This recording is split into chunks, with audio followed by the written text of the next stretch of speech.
할렐루야. 오늘도 말씀과 함께하는 여러분을 주님의 이름으로 축복합니다. 오늘 말씀은 창세기 17장입니다. 먼저 말씀 개요입니다.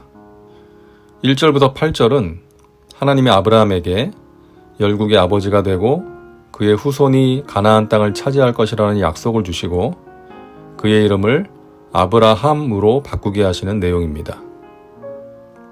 9절부터 14절은 하나님의 언약의 징표로 집안의 모든 남자들과 후손들이 할례를 받으라는 명령을 내리시는 장면입니다.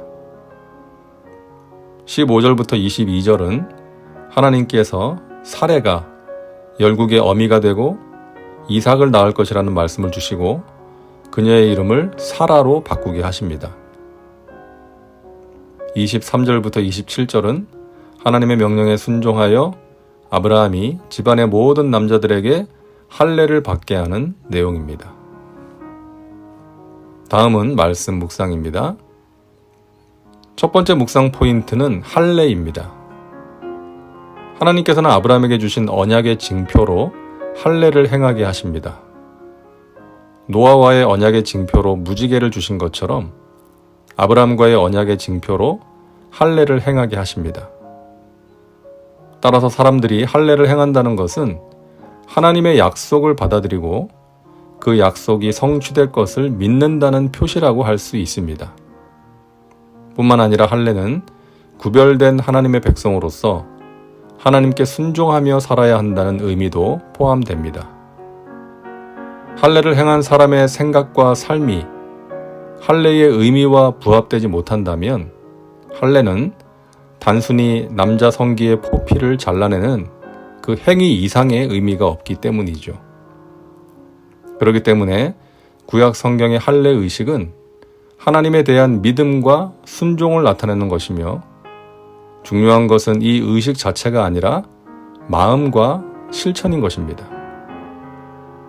그래서 신명기 30장 6절을 보면 너의 하나님 야훼께서 너의 마음과 너의 자손의 마음에 할례를 베푸사 너로 마음을 다하며 뜻을 다하여 너의 하나님 야훼를 사랑하게 하사 너로 생명을 얻게 하실 것이며 라고 말씀하신 것입니다. 육신의 할례보다 중요한 것이 마음의 할례라는 것이죠. 마음의 할례는 하나님을 사랑하는 것입니다. 하나님을 사랑하기에 하나님과 동행하고 하나님을 사랑하기에 말씀을 행하는 것입니다. 하나님은 우리의 마음을 원하십니다. 이 세상이나 세상의 것들이 아니라 하나님을 사랑하는 마음, 하나님께서 베푸신 은혜에 감사하는 마음, 깨끗한 마음, 그 마음으로 하나님께 드리는 것들을 기쁘게 받으시는 것입니다. 신앙생활은 겉으로 보이는 의식보다 마음과 실천이 중요하다는 것을 우리는 잊지 말아야겠습니다. 두 번째 묵상 포인트는 하나님의 말씀에 대한 아브라함의 반응입니다. 하나님께서 사레가 아들을 낳을 것이라고 말씀하셨을 때에 아브라함이 어떻게 반응합니까? 17절과 18절을 보면 아브라함이 엎드려 웃으며 마음속으로 이르되 100세 된 사람이 어찌 자식을 낳을까? 사라는 90세니 어찌 출산하리요 하고 아브라함이 이에 하나님께 아뢰되 이스마엘이나 하나님 앞에 살기를 원하나이다. 이렇게 반응합니다. 하나님의 약속을 믿지 못했던 것이죠.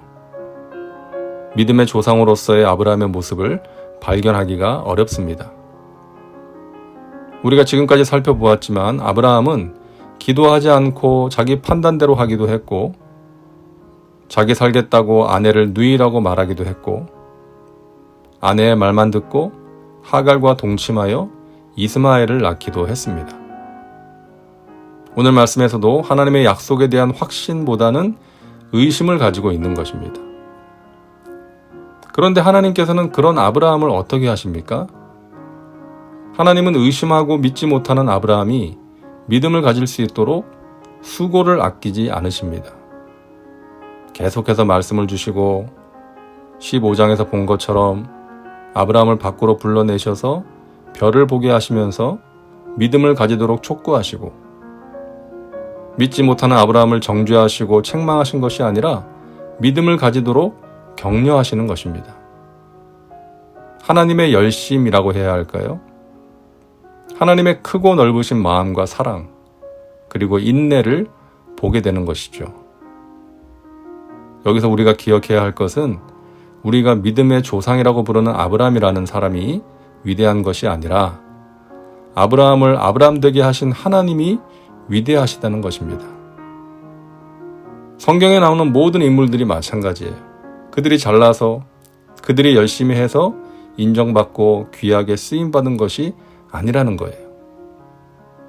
그들도 우리와 같은 성정을 가진 사람들이었습니다.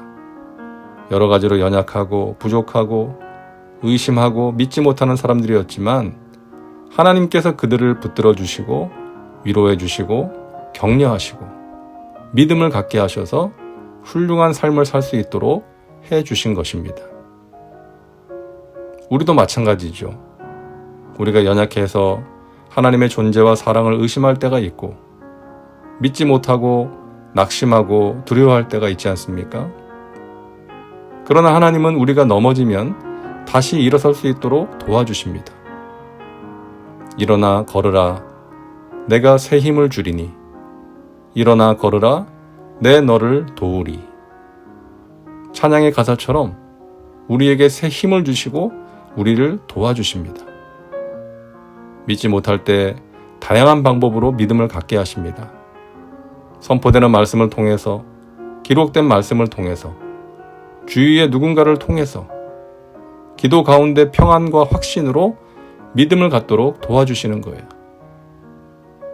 우리 곁에 서서 힘주시는 하나님, 말씀하시는 하나님, 위로하시는 하나님으로 인해서 우리의 믿음이 조금씩 성장하고 승리하는 삶을 살아갈 수 있는 것입니다.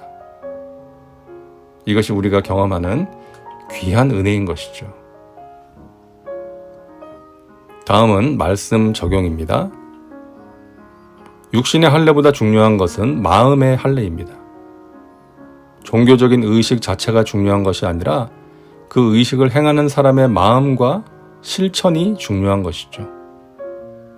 그래서 마음을 다하여 하나님을 사랑하라고 말씀하시고 처음 가졌던 마음을 잃어버리지 말라고 말씀하시는 것입니다.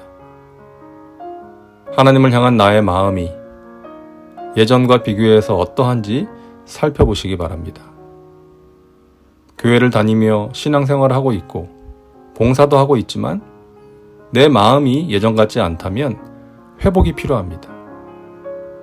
그러기 위해서 무엇이 필요한지, 내가 어떻게 해야 할지 생각해 보시기 바랍니다. 이제 기도합니다. 사랑과 은혜가 풍성하신 하나님, 오늘도 말씀과 함께 살게 하시니 감사합니다. 아브라함의 모습을 보면서 우리의 모습을 봅니다. 아브라함이 하나님의 약속을 믿지 못한 것처럼 우리도 믿지 못하고 의심하고 낙심하고 두려워하고 원망할 때가 있음을 고백합니다. 우리를 불쌍히 여겨주시고 능력의 손으로 붙들어 주셔서 믿음을 가지고 살아가게 하여 주옵소서.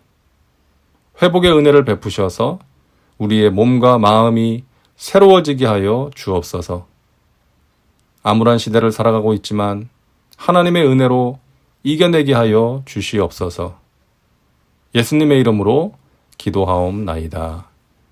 아멘. 사랑하는 여러분, 오늘도 말씀과 함께 복된 하루 되시기 바랍니다. 사랑하고 축복합니다.